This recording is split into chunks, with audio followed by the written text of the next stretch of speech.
Assalamu alaikum. I am Dr. Silvia Paroi, Assistant Professor of Community Medicine Department, Akij Medical College, Khulna. Today we see the drinking water quality.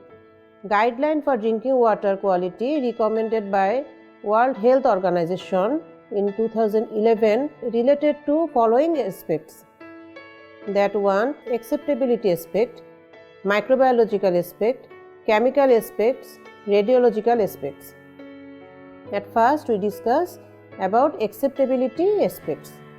In acceptability aspects we discuss about some physical parameters of water. First on turbidity. Drinking water should be free from turbidity. Turbidity in drinking water is caused by particulate matters that may be present as a consequence of inadequate treatment or from resuspension of sediment in the distribution system. It may also be due to the presence of inorganic particulate matter in some groundwater.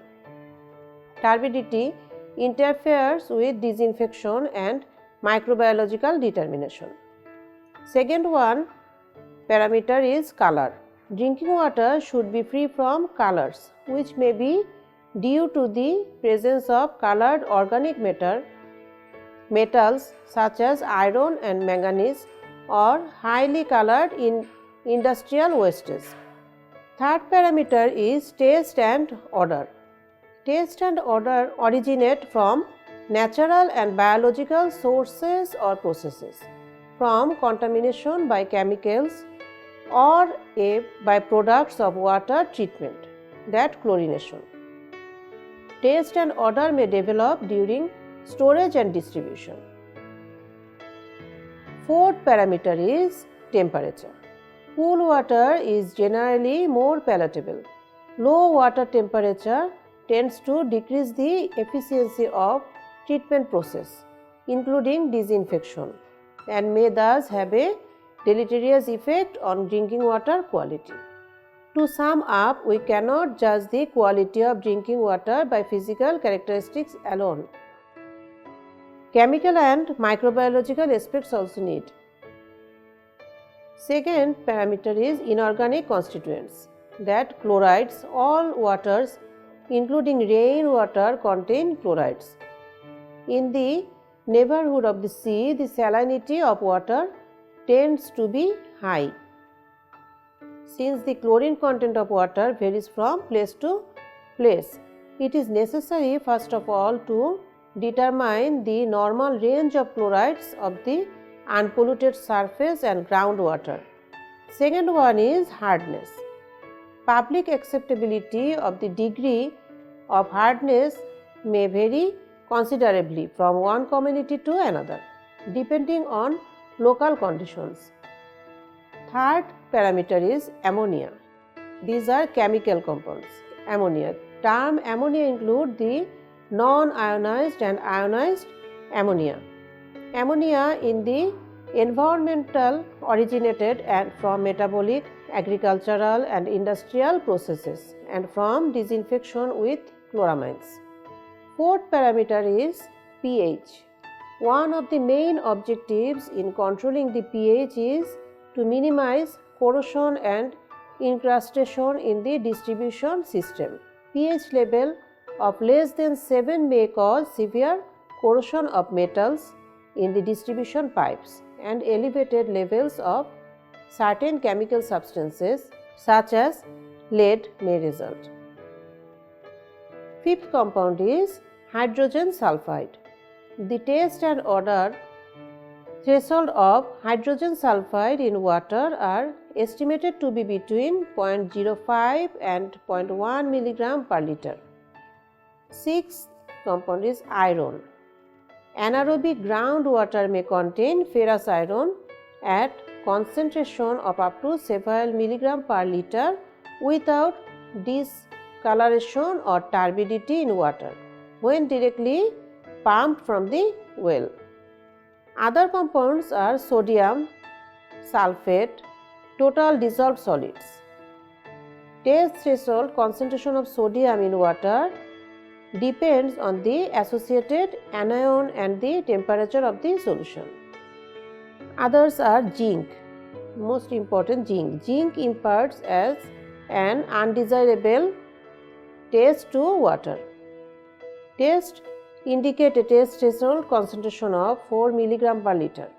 Another important chemical compound is manganese. Manganese concentration below 0.1 mg per liter are usually acceptable to consumers. These may vary with local circumstances. Others are dissolved oxygen. Dissolved oxygen content of water is influenced by the raw water temperature, composition, treatment and any chemical or biological processes taking place in the distribution system. Others are copper, aluminium. Now we discuss about microbiological aspects. In microbiological aspects, bacteriological indicators. Natural and treated water vary in microbiological quality. Ideally, drinking water should not contain any microorganisms known to be pathogenic. Primary bacterial indicator recommended for this purpose is the coliform group of organisms as a whole. Coliform organism. The coliform organisms include all aerobic and facultative anaerobic gram-negative, non-sporing, motile and non-motile rod capable of fermenting lactose at 35 to 37 degrees centigrade less than 48 hours. The coliform group includes both fecal and non-fecal organisms. Typical example of the fecal group is E. coli, of the non-fecal group Klebsiella aerogens. There are several reasons why coliform organisms are chosen as indicators of fecal pollution of water. That is, first, the coliform organisms are constantly present in great abundance in the human intestine. It is estimated that an average person excretes 200 to 400 billion of these organisms per day. Second, they are easily detected by culture. As small as 1 bacteria in 100 ml of water, whereas the method for detecting the pathogenic organisms are complicated and time consuming. Third importance is that they survive longer than the pathogens, which tend to die out more rapidly than coliform bacilli. Fourth step is the coliform bacilli have greater resistance to the forces of natural purification than the waterborne pathogens. Second organism is fecal streptococci. Fecal streptococci regularly occur in feces, but in much smaller number than E. coli. Third one is Clostridium perfringens. They also occur regularly in feces, so generally in much smaller number than E. coli. Now we discuss virological aspects. It is recommended that to be acceptable, drinking water should be free from any viruses that infect man. Disinfection with 0.5 mg per liter of free chlorine residual after contact period at least 30 minutes at a pH of 8 is sufficient to inactivate virus. Now we see biological aspects. Biological aspects, we first see protozoa. Species of protozoa known to have been transmitted by the ingestion of contaminated drinking water include Entamoeba histolytica, Giardia and rarely Balantium coli. These organisms can be introduced into water supply through human or in some instances animal fecal contamination. Rapid or slow sand filtration have been shown to be effective in removing high proportion of pathogenic protozoa. Secondly, helminths. The infective stages of many parasitic roundworms and flatworms can be transmitted to man through drinking water. Others are free-living organisms. Free-living organisms such as that may occur in water supplies include fungi, algae, etc. The most common problem with these are their interference in the operation of water treatment process, color, turbidity, taste and odor of finishing water. Now we see chemical aspects. In chemical aspects, some chemicals are important for chemical aspects, that is antimony, arsenic, barium, boron, copper, fluoride, lead, etc. We see there are some bacteriological indicators in drinking water. First is coliform organisms. Primary bacterial indicator. The coliform organism include all aerobic and facultative anaerobic, gram-negative non-sporing, motile and non-motile rods capable of fermenting lactose at 35 to 37 degree centigrade in less than 48 hours that we discussed previously. The coliform group includes both fecal and non-fecal organisms. Typical examples of the fecal group is E. coli and of the non-fecal group Klebsiella. Fecal Streptococci, Clostridium perfringens also are bacteriological indicators in drinking water. Coliform organisms are chosen as indicators of fecal pollution rather than the water-borne pathogenic directly. Because coliform organisms are constantly present in great abundance in the human intestine, they are easily detected by culture methods, they survive longer than the pathogens. The coliform bacilli have greater resistance to the forces of natural purification than the water-borne pathogens. Now we see bacteriological quality of drinking water. E. coli or thermo-tolerant coliform bacteria, total coliform bacteria, must not be detectable in any 100 ml sample of water intended for drinking. Must not be detectable in any 100 ml sample of treated water entering into the distribution system. That must not be detectable in any 100 ml sample of treated water in the distribution system. In the case of large suppliers, must not be present in 95% samples collected throughout the 12 months period of the year. That all are criteria of bacteriological indicators. Now we see hardness of water. Hardness of water may be defined as the soap destroying power of water. The hardness in water is caused mainly by 4 dissolved compounds. These are calcium bicarbonate, magnesium bicarbonate, calcium sulfate and magnesium sulfate. There are 2 types of hardness, temporary and permanent. Hardness is classified as carbonate and non-carbonate also.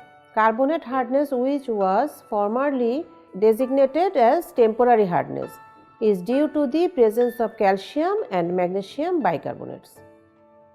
And the non-bicarbonate hardness, formerly designated as permanent hardness, is due to calcium and magnesium sulfate, chlorides and nitrates. Hardness in water is expressed in terms of milliequivalent per liter. 1 milliequivalent per liter hardness producing ion is equal to 50 milligram calcium carbonate in 1 liter of water. Now we classify hardness in water, that is soft water when level of hardness below 1. Moderate hard water we can between 1 to 3 level of hardness. We call hard water when the level of hardness in between 3 to 6 milliequivalent per liter. Very hard water we also called when over 6 level of hardness. There are some disadvantages of hardness. Hardness in water presents several disadvantages both to the domestic and industrial consumer. Hardness in water consumes more soap and detergents. When hard water is heated, the carbonates are precipitated and bring about firing and scaling of boilers. This leads to great fuel consumption, loss of efficiency and may sometimes cause boiler explosions. Hard water adversely affects cooking. Food cooked in soft water retains its natural color and appearance. Fabrics washed with soap in hard water do not have a long time. There are many industrial processes in which hard water is unsuited and gives rise to economic losses. Hardness shortens the life of pipes and fixtures. Now we see how to remove hardness. Temporary hardness removed by boiling, addition of lime, addition of sodium carbonate, permuted process, and permanent hardness we can remove by addition of sodium carbonate base exchange process. Thank you everybody.